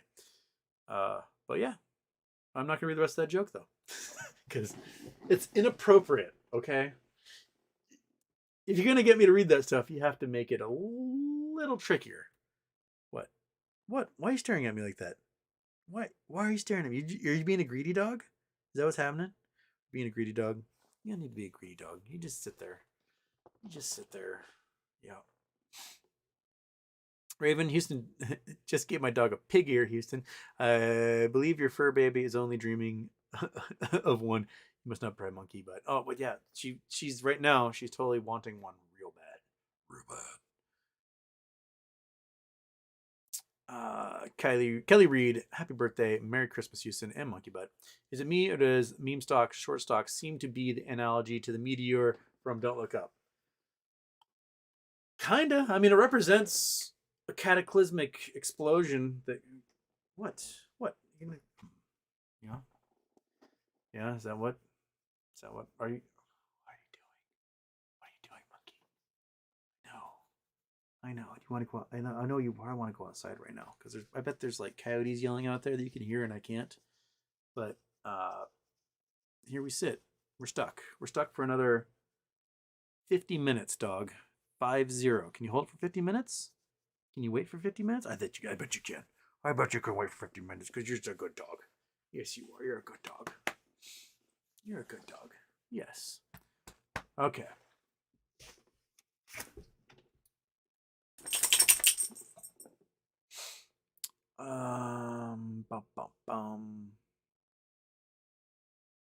Lord Jameson, don't freeze when the power goes kaput tomorrow. Question: how would Seattle Mayor Houston Wade attack the homeless problem? The only way that the homeless problem can be attacked is on the national level. And my second or third show is all about this, about murdering the healthcare system. And you have to get rid of private insurance. You have to make a national healthcare system because a large part of homelessness is a medical crisis. It's people with psychosis, people with deep-seated trauma, PTSD, other forms of trauma, and folks with alcohol and drug addictions. All three of those things can be treated medically, but they can't get treated medically because the only way you get insurance in this country is if you have a job. If you don't have a job and you're homeless, you don't have insurance. So you're not going to have access to the resources you need to make your life better and do not be a burden on society. So, Seattle can try to do as much as they can with trying to like house people, but without addressing the roots of their homelessness, which is psychosis, addiction, and trauma. Sometimes addiction and trauma definitely go together. You're not going to actually fix anything. So, if you want to instantly save $2.2 trillion a year in the American economy, you nationalize the healthcare system because our healthcare system is so top heavy with administrators for administrating insurance. That's where so much of the money goes, and it makes things really expensive. And if you don't have a single payer system, you don't have bulk purchasing power of the government to do these things, and it makes healthcare really expensive. And what it should be is hospitals operate at cost. Doctors are paid a salary. They don't have to worry about billing or any other crap. They just do their doctor job, and that's it for the day. Nurses do their job. They don't have to worry about submitting billing or anything else. You don't have to worry about having all these administrators to argue with insurance companies. You don't have the doctors at the insurance companies. The job is to deny you coverage. People just get treated, and that's it. At no out-of-pocket cost to them. It just comes out of their taxes. And it would cost the U.S. $850 billion to $1.4 trillion a year, which is about how much we pay in Medicare and Medicaid anyway. So if we can get people off the street and get them the treatment they need cheaper than it costs us through our regular healthcare system, I think that's the way it goes. Because right now, the reason why Seattle has its homeless population is a couple of reasons. One, it's really expensive. So people who are borderline, like they might be working, but they don't make enough money because they're working at a Starbucks or a McDonald's or something. They don't make enough money for a house. They're might be living in their car or camping trailer. So they're borderline people that could, under normal circumstances, afford a place to live. And then you have the fact that all the services are in Seattle. So if you're homeless and you're in another city in the area, you end up being a gutter ball in Seattle because that's where the shelters and the soup kitchens are. They aren't in the hinterlands. And you have problems like, the Yakima County Sheriff's Office. When they release people from jail, they put them in a van and they drive them and drop them off in Seattle 150 miles away. So they don't have to worry about the homeless problems in their city. So it's kind of a little trifecta there that causes a lot of the homelessness. But yeah, that's the simplest way to cure homelessness in America is to have nationalized healthcare. And on top of that, we need to have basically one bed, one psychological bed for an institutionalized bed for about one every 500 or 600 people. in America. Her tail's wagging like crazy as she plays with that thing. And yeah, you need at least one bed for every 500 or 600 people. And what we need to do is we need to have community mental health permanent residence for a lot of folks. Not just like these big hospitals that are far away from the city, but like each county in America needs to have a facility, because a lot of what these folks need is not just to be squirreled away uh, and forgotten about in a mental health hospital. They need to be able to have access to their friends and family, right? I mean, like knowing you're not alone and you're just being forgotten about goes a long ways. And this is what Kennedy was trying to build in 1963, and he got passed by Congress, was this Community Health Act to build these hospital beds all over America, because he saw what his sister went through, and she gets sent off to a hospital far away, wouldn't see the family for a long time, and he knew that that was like detrimental to the families. Problem is, when he got assassinated, is that Congress never funded his bill. Didn't get funded until 1980 with Jimmy Carter, and the first thing that Reagan did when he got elected was he cut the funding for it. And not only cut the funding for it, but he cut all federal funding for mental health, and the streets just flooded with people with psychosis. And our homeless problem is almost 100% Reagan's fault. That's, I mean, another way to put it. Like, our homeless problem is thanks to Reagan, and now we've got like systemic homelessness in certain places. You go to Skid Row in Los Angeles, which is actually named after Skid Row in Seattle, which is now called Pioneer Square. You've got people that are like fourth generation Skid Row, right? They've been living in tents for generations. So you try to convince this person to move into a house. They've never been in a house, right? They don't know how to live in a house. It's completely foreign. They know how to live in a tent on the street. All their friends are there. So if you're going to try and like pull them out of this homelessness and bring them to a home, something completely unfamiliar with, and everyone's fears change, like, why would I go to a home when my friends are here? This is what I'm used to. This is my living. So, we have to do, and it sounds terrible, but like a re-education, right? Like, or educate people how to be domesticated. and we got tens of thousands of people that are the children of the homeless, and they're scared to leave what they know and move into a better life because it's unfamiliar to them. They don't know how to do it, and so it's going to take a lot of effort on our behalf, and we're going to have to entice a lot more people to go into mental health careers than we have right now. We're going to have to get rid of 2 million administrators and have a lot more doctors available in this country. And right now it's really hard because a lot of doctors and nurses after COVID are like, I'm out. I'm never doing this again. So we're having a big burnout rate. So we need a lot more people to get in there. And I'm not sure exactly how we're going to entice them. But we probably do need to relax standards at medical schools, allow more people in, and not make your residency so torturous.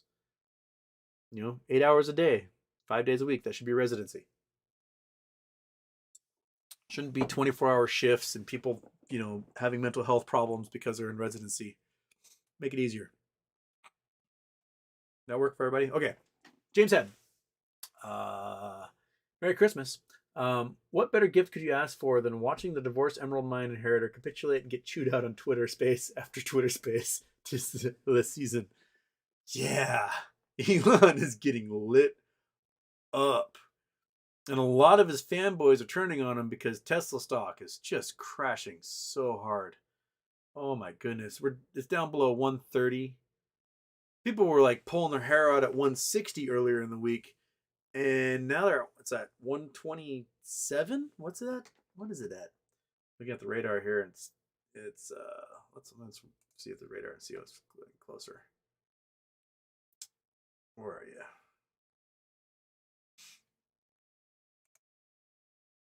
Ooh, you're so close. You're so close, radar. Sorry, got distracted. Creeping up. It's creeping up, isn't it? Oh, so close. It's like right on the edge of Bremerton. Okay. TSLA. 125. Damn. Got as low as 124.06. Was its lowest? 123.40. That was its lowest. At about 1 o'clock. Ouch. After hours, it went up a little bit. Got close to 130 after hours, and that's right back down again. Man, I wish I had just invested in Tesla puts. That would have. Like, how far have we fallen? Okay. In April, 381. So if you had gotten a leap, a Tesla leap, and it probably would have cost you a couple $1,000, being pretty close to in the money, right? Let's say it probably cost you $5,000 to get a leap back in April or January. You got it at 380. You guys can't see what I'm looking at. You got it at like 380 for a couple $1,000, right? It's gone down 200 and $50.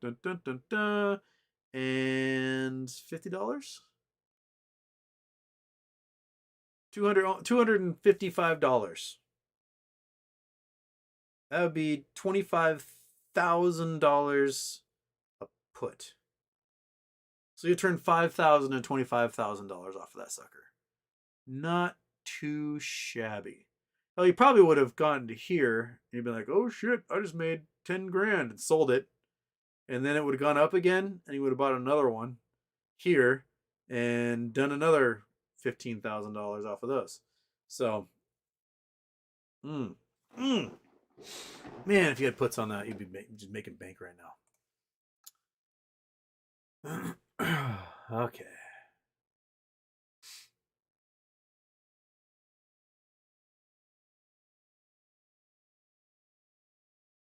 Bum, bum, bum, bum, bum.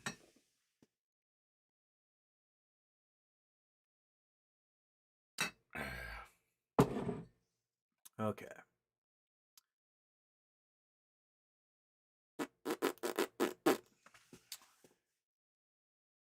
Daniel Campbell, this conversion and split will enable AMC to pay off all their debt. The short thesis goes away and AMC becomes profitable through the closing of bad theaters and buying up profitable theaters.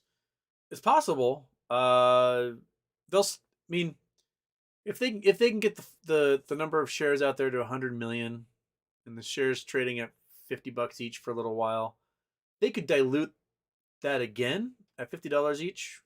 You have to do 100 million of them, so you can make the float 200 million bucks at $50, and you can pay off your debt. So if you're thinking that way, it can be done. It probably cut everyone's stock down to $25 shares, so the shareholders wouldn't see any gains from that for a while because they need a couple of quarters of profitability. Be like, hey, we're profitable. We're going out for a dividend, and then the stock price comes back up again. But and they got some big blockbusters for the wintertime, so they might have some good reporting for the Q4. Avatar is going to do $1 billion domestically, because for some reason, even what's really weird is like to have a movie like Avatar, which at one time was the biggest movie of all time, and once it was over, like no one talked about it. Like, and I think one of the reasons why no one talked about it was the only way you could get a DVD of Avatar was if you bought a Panasonic DVD player for like 3 or 4 years after the movie came out. That you could not find the DVDs anywhere, so there was like no rewatchability of it, and no one could like add it to their library until I don't know 2013, 14 or something when they finally released when Panasonic's contract ran out to get the DVDs. This was just weird. It's such a weird deal. I wonder how much money they made off that deal and how many DVD players Panasonic actually sold from it. I remember like I got my first 3D Blu-ray player and I was like, oh, I got a 3D Blu-ray player. I've never seen Avatar. I should probably get that on DVD, and I couldn't find it anywhere because it did not exist. You could only buy it from someone off of eBay who had purchased a Panasonic DVD player and got it with their DVD player. Such a weird promo.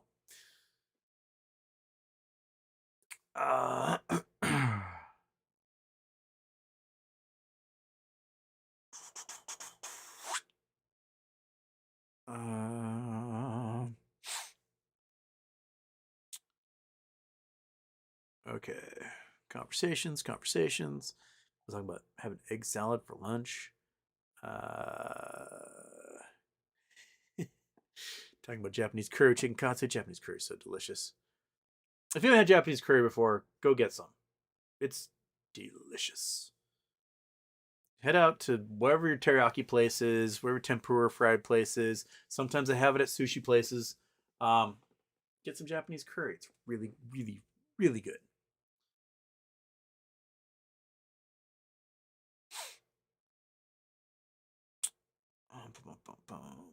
Okay.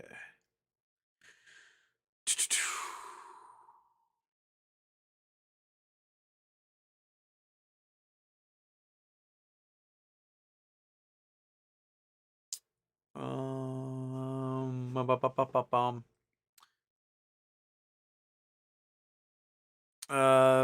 Mixed Dick G.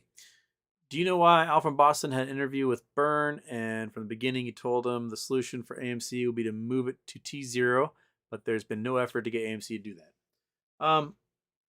Well, Patrick Byrne was, so if you guys know what Patrick Byrne was, he was the CEO and founder of Overstock.com.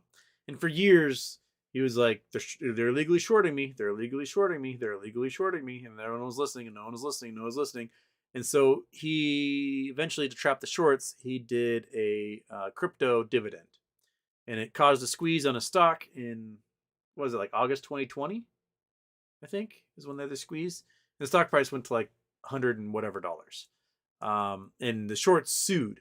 The shorts sued Overstock for trapping them.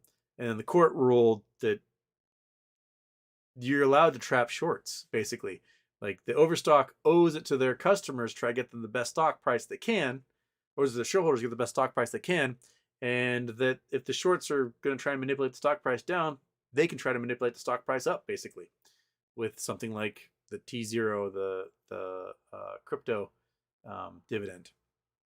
Burns stepped down shortly before, I think, the company squeezed.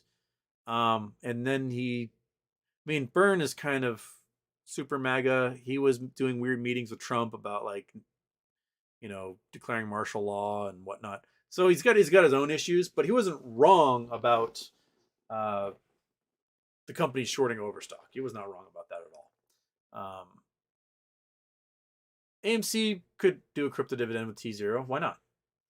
I mean, it was proven to can trap the shorts that way, but they just haven't done it for some reason. I don't know. I didn't see the interview. I don't really watch Al from Boston anymore. Not since the news came out that he was like sexually harassing and stalking various women in the movement. I just can't support that. It's, that's where the whole "be stronger than your lizard brain" thing came from. He kind of disappeared for 6 months, never mentioned it, and just reappeared again without being like, "Sorry guys, shouldn't have been really gross to all these ladies and sending them dick pics and stuff." And that happened like a week after I was on his show. We were conversational, nice enough dude, but just don't be gross. Just don't be gross, man. It's not that hard to just not be disgusting, and that's a standard I try to live by, and I want those around me to live by because it reflects on all of us. Don't stalk ladies. Don't send them unsolicited dick pics. Don't be gross. Just be stronger than your lizard brain. That's all I ask of you. You might think naughty things, and we all do at times. We think, oh, I can picture all sorts of gross stuff right now. But you got to be stronger than A, acting on it, and B, just talking about it out loud. Right? Be stronger. We can joke. We can have fun. We can do innuendo we want. But when you make it serious and you like target a specific person, just don't. Please don't. Man, just be stronger than if you are gonna fuck up and get caught, acknowledge it. Be like, I was gross. That was awful. I was being a bad person. I'm gonna do my best to not do that again because it was wrong. So please do that.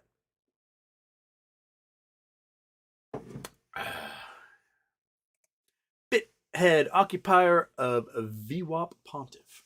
I'm showing my lack of support for the channel by paying you money. Lots of love, man. Merry Christmas, and thanks for telling NASA about my telescope idea. Oh, you're welcome. NASA said they're going to get back to me on that. But, it's crazier ideas have happened, so why not?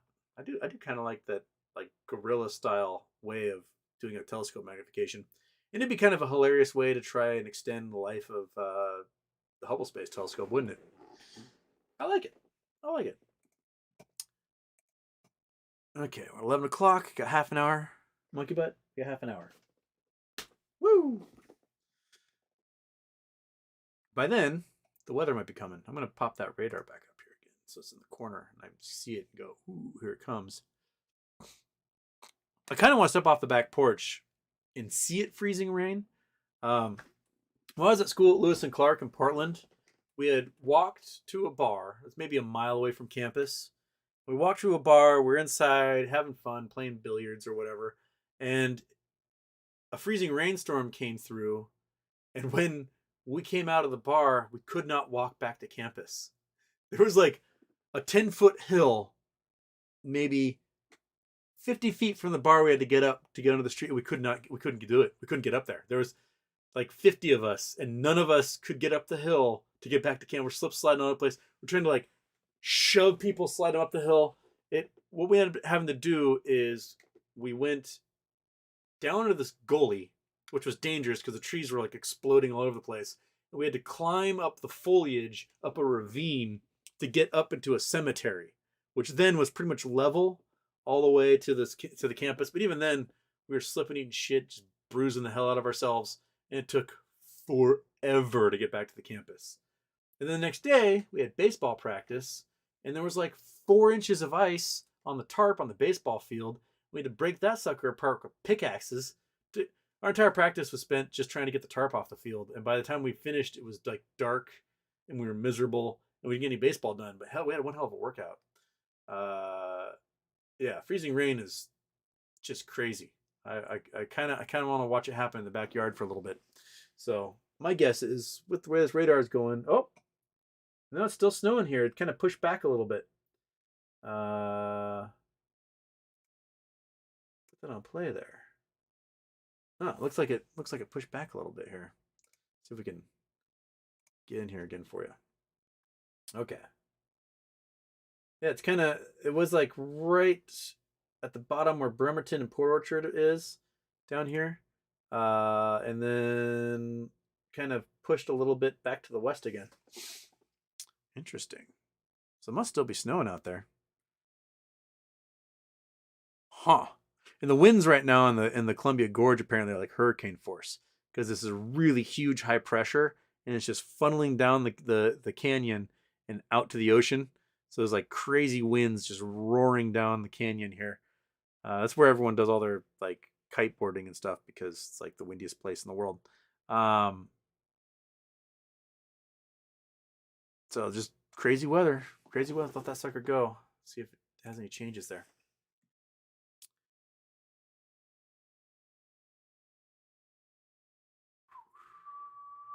Fonzo Matos. Is there any way to predict when the judge might give his final order? Do you think he's been actually paying attention to details on MMTOP, and that's why a verdict is taking a long time? That's kind of what Rosa's assuming, is that he's probably talking to friends and acquaintances he knows who are familiar with like laws on the markets, and figuring out, what's been the standard, what's been the industry standard for this long, despite what the law says is supposed to happen. So it's a big thing. Like for us, it's everyday life for us, but we're weirdos who are trapped in this weird meme stock trading phenomenon, and most Americans are not. They might read a brief little thing about it on their newspaper, or maybe they glanced at a documentary on HBO or Netflix or something. But beyond that, their brain kind of just sets it aside, goes, oh, that's a weird anomaly. And they're not steeped in it like we are. We are just drowning in this information 24 hours a day, all day, and we're weirdos. So a judge has a normal life, and they're not spending their time on Reddit and Twitter. They're spending it like being productive to society. So, yeah. Joseph Wallace slippery as semen on a door handle out there.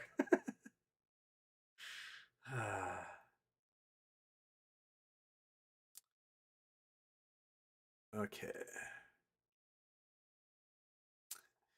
Sensinips. Or Sensei? Sensi Nips? I'm getting bored heckling TD every morning about my MMTLP. No, keep heckling them. Keep going.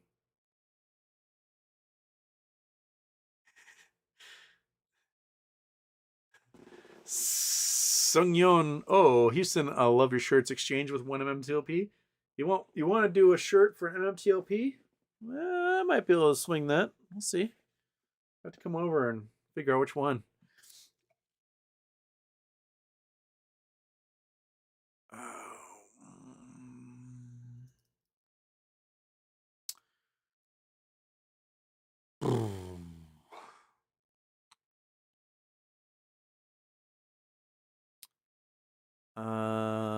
Bum bum bum.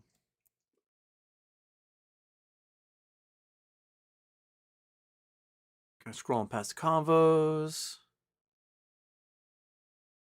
The Guatepino family. Hi, Houston. Just wondering, what kind of lawsuit does Berta have going on? Is it a shareholder or as Representative Meta NextBridge Torch?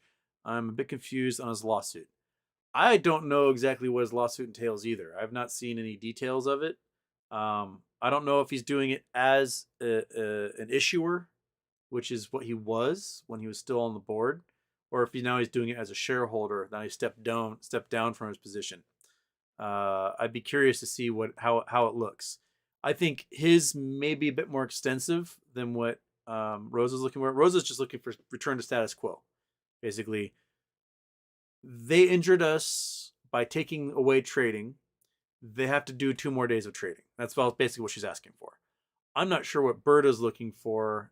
I think his might be a bit more far-reaching and diving deeper into naked shorting and other systemic issues with the market. Would be my guess. So I'll have to look. I know he keeps tweeting like, I've been talking to lawyers, and I know he's probably doing something like that right now.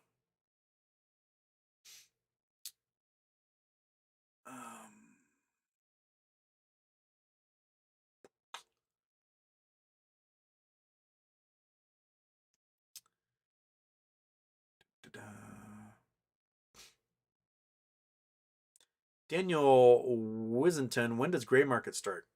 Not a clue, my man. Not a clue. On Webull, it already is in the gray market, but you can't. I'm in Fidelity with mine, and they won't let me list a price for anything. So, and there's no showing of trading happening. So there's no gray market happening there yet. But maybe if it gets to that 2-week point after the 28th and on 29th, maybe a gray market will start, because the 2 weeks that they're supposed to get us or shit wouldn't have happened.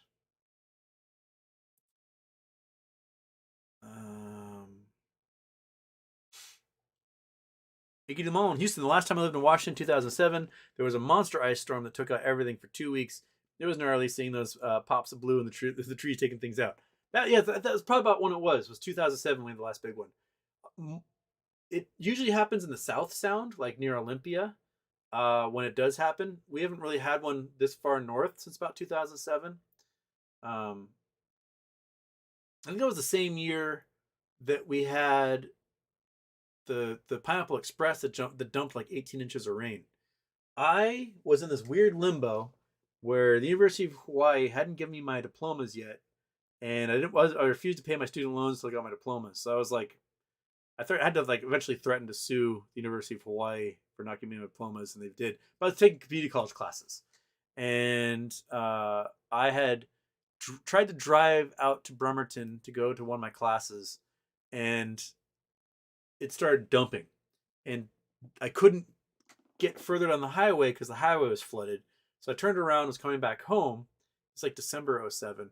I was coming back home, and I gotten back to Paulsbo, which is a little town north of us, and I got stuck there because all the manhole covers had blown off, and there were like these 200-foot geysers coming out of the sewer system. And I was just stuck for hours, just in my car with everyone else, just stuck watching these geysers happen, and this like 10 inches of rainfall. And then finally it all went away, and we could drive through what had been a river and get back home again. It was a very weird day. There's trails and bridges that are washed out in Mount Rainier from that storm that have still never been rebuilt. And we're 15 years removed from that. Crazy. And like the temperature skyrocketed. So this Pineapple Express came in, had been snowing a bunch in the mountains, and then like the weather was 70 degrees and it dropped 18 inches of rain on Mount Rainier, and just everything just flooded and just washed out roads and bridges and trails and campsites and buildings. Absolutely nuts. And then because our national parks are so underfunded, they've never been able to rebuild any of that. And I got stuck on Highway 305 for like 4 hours waiting for the road to stop being a river. If I'd been in the truck, I probably would have Forded it, but I was in my Ford Taurus SHO and I was not going to hydro lock that engine. I love that car. I should never have sold it.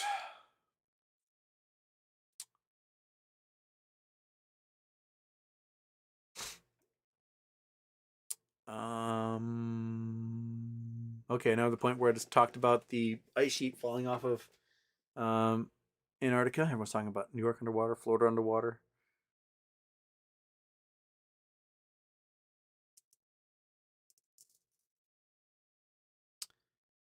Hori, Houston, did Adam Aaron skip math class? Or did I? Why not sell Ape from $10.50 down to $5? I can't follow his actions on top. He tweets like he made a great deal. Yeah, man, if you can dilute the float and piss everyone off, you may as well have done it when it meant something, right? Imagine selling 200 million shares at like $5 and then getting $1 billion out of it versus 200 million. You accomplish the same thing, piss everyone off by diluting everything. So I don't know. Okay.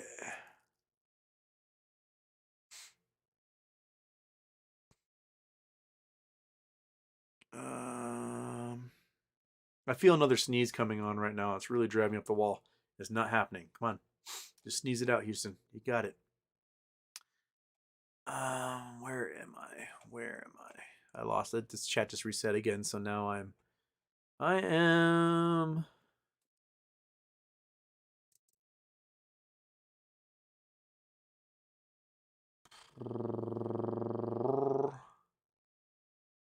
all right. I just lost a big chunk of the chat. Sorry. Now I'm at 10:17, which I'm only an hour behind right now. So we're doing just fine. 15 minutes to go. Anthony Fontera, take me gold panning. I love taking everyone gold panning. Watching people's faces when they get their first like actual gold in a pan is really cool because then you can see which ones are insane and they're gonna make it like their life's goal to get more. And other ones like, oh, that's neat, and they move on with their life. But there's a certain thing that clicks inside of a lot of people's brains when they see gold in a gold pan. They go, I'm gonna do this for the rest of my life, and then they just dedicate everything to it. It's very strange. And I know there's a lot of you in here that if you saw native gold in a gold pan, your life is over. It's ruined. You cannot do anything else. There we're to the point where everyone is paying me money to see my feet. Houston, what do you do for a living? I show my feet on the internet. People pay me money for it.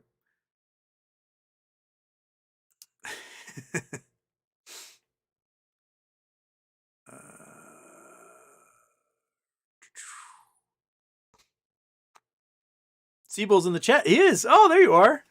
Is it Cable? Is that how you pronounce your name, or Sable?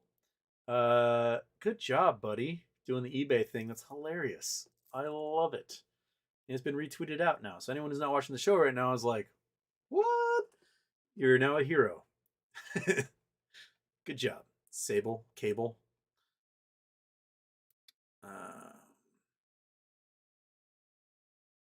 Julianne, it's not a foot fetish. It's a warm sock fetish.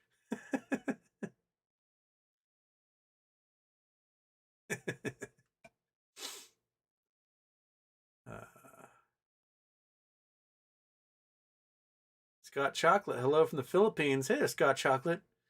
I've got your chocolate. You're in the Philippines. I have several more I need to eat of the chocolate you sent me. It's up there. I've been making headway. You just sent so much of it. It's gonna take me a while. He uses a tutorial on how to monetize ridiculous shit.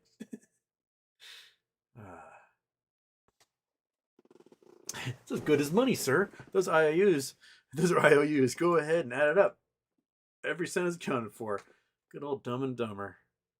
I was talking about Dumb and Dumber tonight with a friend. Said his dad went and saw it like 17 times in the theater. When I went to go see it, my mother was living in New Jersey, working for the Veterans Hospital there, and I was like 8th grade, and I was tall, skinny, at the tail end of puberty, so I was like 6'2" at the time, really skinny, just really skinny, and I had long hair because I was like grunge baby, and my mom's sister and I had gone to Dumb and Dumber, and we're coming out of the theater, and these like two little Italian, like Guido guys, they see me and my long hair, and they were like, "Hey, are you some kind of girl?" Trying to like flip me shit. And the first thing came out of my mouth was, "I don't know. You ever had your ass kicked by a girl before?" And my mom just lost it. It might have been the first time I had kind of sworn in front of my mother too at that time by saying like ass kicked. She was just laughing so hard at these dudes. And I didn't really know what to do at that point because here's this like 13-year-old who's 6'2" and easily a foot taller than both of them. Good times. My mom still tells that story. I think I'd called myself the burly girly or something like that. They just didn't know what to do. When people flip you shit, you got to come up with weird things to say to them. My friend Jesse, who lived in Paris for a long time, and the dudes in Paris are always just mouthing off to the ladies that walk by, just saying just gross stuff to them. And she walked by this dude, and he had said something really gross to her, and she just turned around and went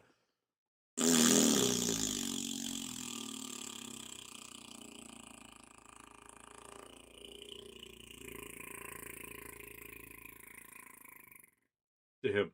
And it went on for like a minute and a half, and the dude just was like, "I give up."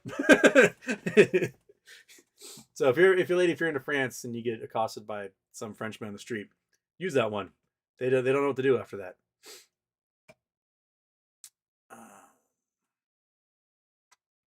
Pour no more. The key to COSM was they changed their name, QSIP, and did a split. There you go. Yeah, good job. Should have worked for Naked and Centro then, because they changed their name, QSIP, and they did a split, and they still got hammered in the ground. So I don't know. It works for some, enough for others. I don't understand why that is for the case.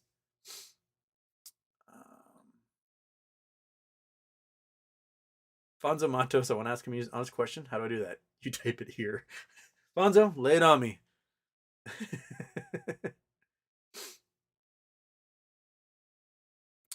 Jamie's in love with Roza. There you go. We got to establish that.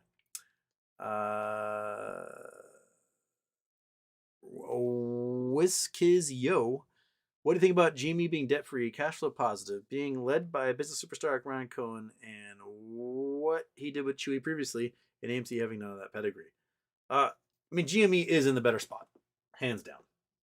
More in sales, they're better positioned to make a profit, and they have a boatload of cash on hand, which is really hard to defeat. So they managed to utilize we investors a lot more importantly. They did their sales slowly and at the market. So they said, hey, we're going to sell X number of millions of shares, and we're going to sell it at the market. So they didn't pick some hedge fund to dump it all to. They sold it slowly. They sold it through spikes in the price, and they just didn't tell us when they were going to sell it. They only told us when they finished, like months later. Yep, we sold all our shares. We made $2 billion. We paid off this debt. We got cash on hand. They did stuff like that. I think that is what Adam Aaron should have done, was not make a deal with Mudrick to sell 11 million shares for $25. He should have sold it at market slowly over a long period of time. He could have sold it at $77, could have sold it at $90, could have sold it at $100. Because I think that in June 2021, that's where it was going, and not to short hedge funds. We just don't ever entertain a hedge fund. Don't do it. If you are a company and a hedge fund comes to you and says, hey, we like to do something, go,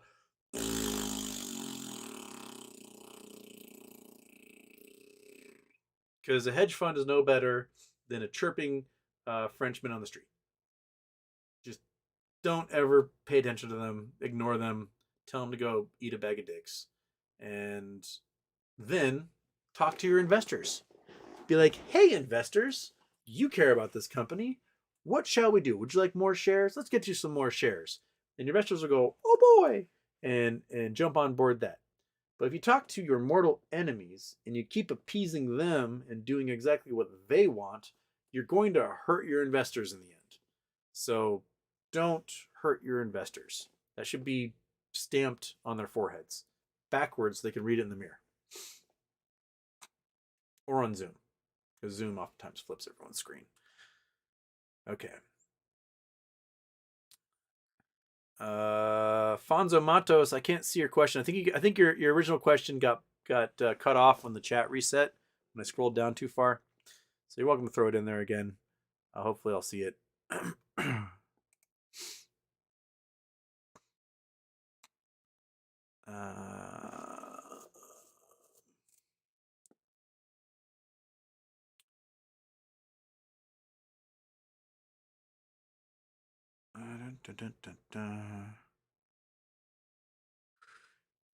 Joe Rocco, do we need a lawsuit or is Rosa going to set it off for us all?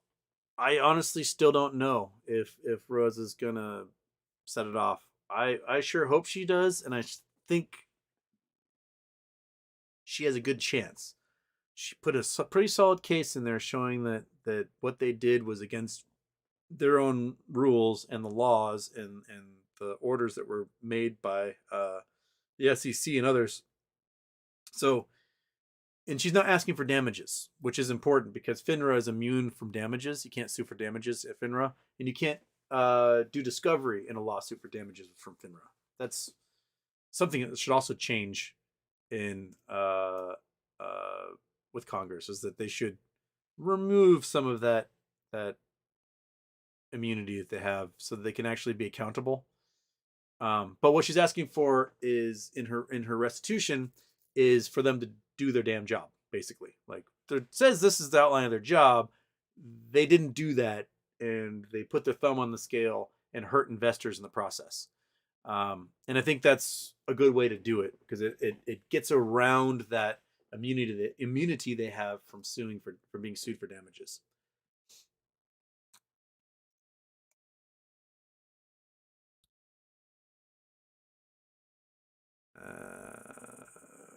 Oh, Mike Dunphy. Remember me from Facebook? Nice shirt, bro. You still blocked? Okay.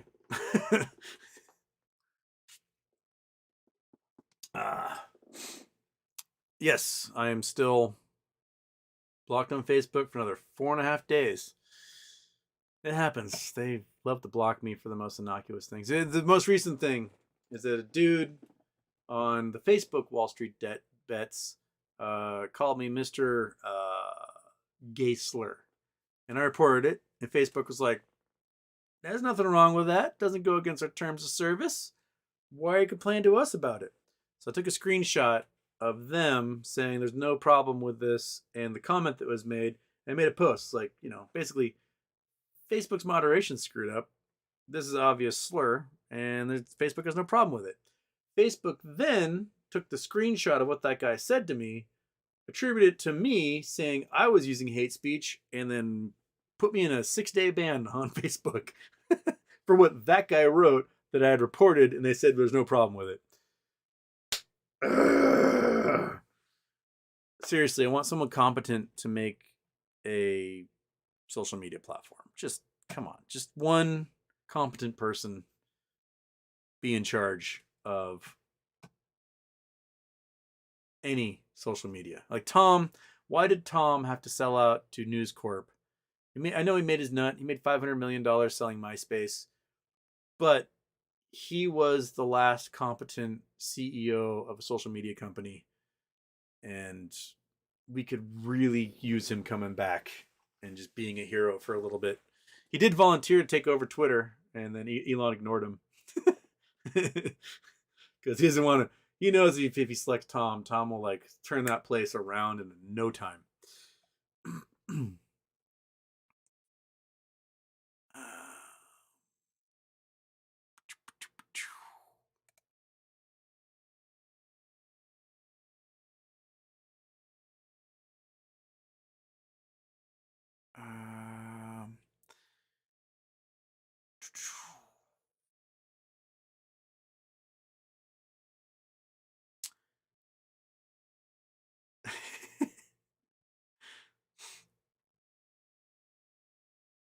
Thomas McNamara moved from Maine to LA. When the temp drops below 65, people dress up like they're going snowboarding. One of my LA friends said that 55 degrees in LA is the coldest place in the entire world. I don't know. In Seattle, like, I've been where it's like minus 20, minus 30, and it is awful. Like, I have a toe that still hasn't recovered from skiing in minus 30. But the most miserable cold is in Seattle when it's like 33 and pouring rain. It's not snow, it's dumping rain, and it's just soaked to the bone, and the humidity is 100%. I would rather have it be 30 degrees colder and snowing than it just pissing rain at 35. It just gets to your core, and it'll take days to warm up again.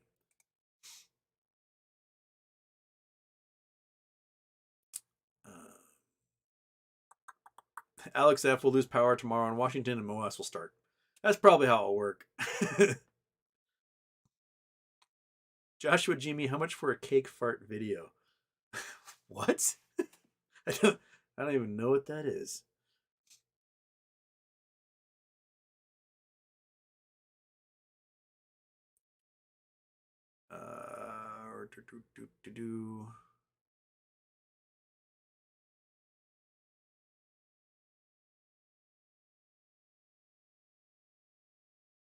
Wizco, yo, do you keep updated on all the awesome due diligence and developments, not only of GME, but Wall Street and the stock market in general on Superstonk? I mean, I don't spend my days scrolling there. A lot of you in the chat, when something interesting, you send it to me.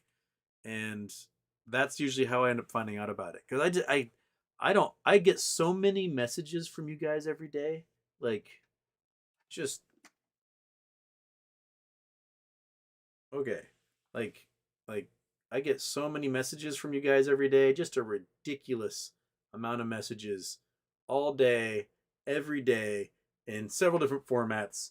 And I spend hours every day answering you guys. Sometimes it's questions, and sometimes it's like, hey, did you read this thing? And then I got to go read that thing. If I haven't read it, it might be interesting. So I read it. The hard ones are when you send me like a 2-hour long video, like, hey, you seen this video? I have not. I've been answering DMs for the last 2 hours. I have not had a chance to watch a video. If the video is 30 seconds long, I can click it, boom, but I still have like 55 more messages I got to answer here before I start my day. There's just a lot of messages to go through. So, but you send me so many interesting things, and I end up reading just tons of articles and DD.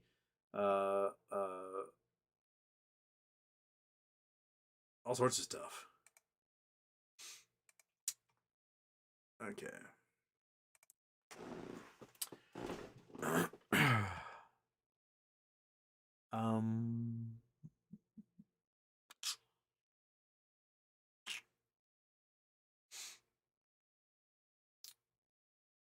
Decatur Raw, Houston for Congress. I mean, my congressman's not that exciting. I might stand a chance actually if I were to primary him. But not that he's bad. He just doesn't really seem to do much of anything. It's kind of milk toast.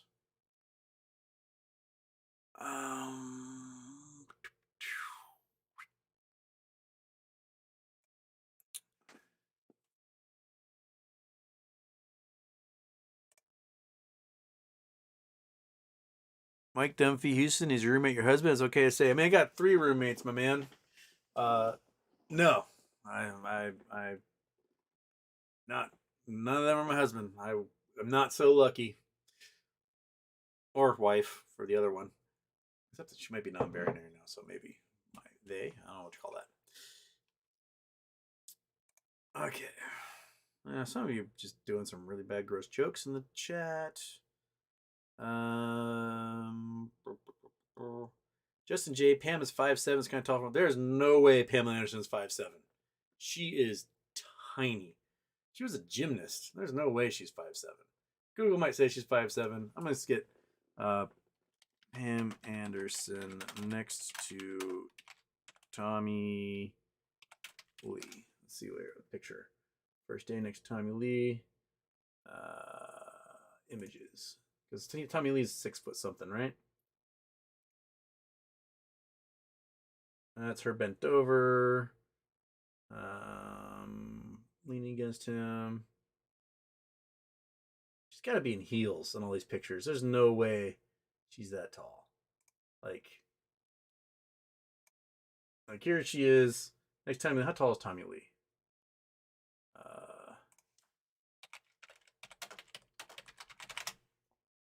6'2". Okay, he's 6'2". She could be 5'7" in heels.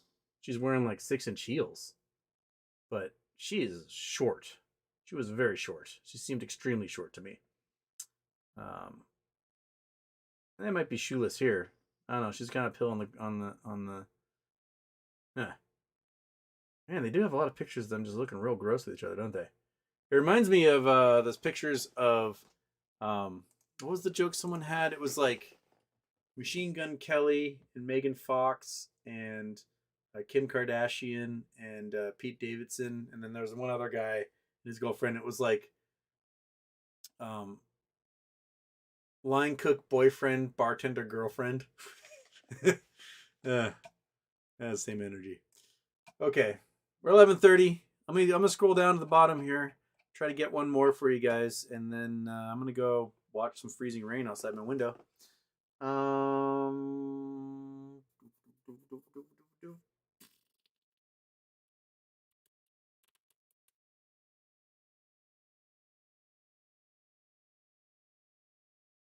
Okay.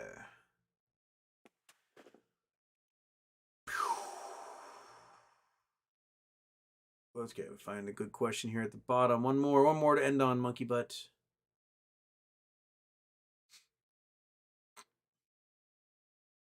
BW Brand, Houston, the Tom responding to Elon was a very good joke, but his actual account has been quiet for months. Oh, bummer. Come on, Tom. Don't let the fake Toms out Tom you.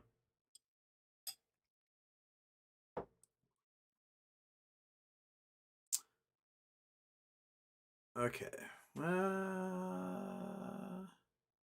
Daphne, for better visibility on a question, add Houston Wade to it. That's always a good thing there. Is there the Fonzie man? Was it Fobbs McGee? What was your name? That was trying to ask a question that I didn't see. So I can scroll up and I can find that one and answer his question for him. Whiskey. There's Yucca Frita. Where are you? Where are you, Fobbs McGee? Whatever your name was. Fobbs something. I don't see it at all though. I am at a loss. I'm not seeing it. Maybe next show we can do a question. If I'm not seeing your question here. I don't see it, my man. Well, that's okay. We're at the end. Monkey butt, do you have anything to add? No? Shall we do one more for you? Is that what you're looking for? Your ears are kind of twitching over there. So maybe we'll just do one more. I'll go up here. Oh, did that happen? Did that happen, monkey? Want one more for the end of the show? Yeah? Gotta come here and get it. Come here. Gotta get it. Gotta get it. Take it from me. Come on. Get it. Get it. It's right there. Come on. You don't have to be shy. Come on. Get it. Come on. Come on. There you go. All right. You're too gentle, monkey. You need to get in there with authority and get that sucker. Okay, everyone. If the power isn't out tomorrow, I will do a show. But I have a feeling that every tree is going to explode all around me. And there's going to be no power. But at least temperature's going to get warm again, so I don't have to worry about freezing to death. So, there we go. Cool. Monkey Butt's eating her thing. We're good to go. After dark, I'll catch you guys later. And hope for the best. All right. Stay safe.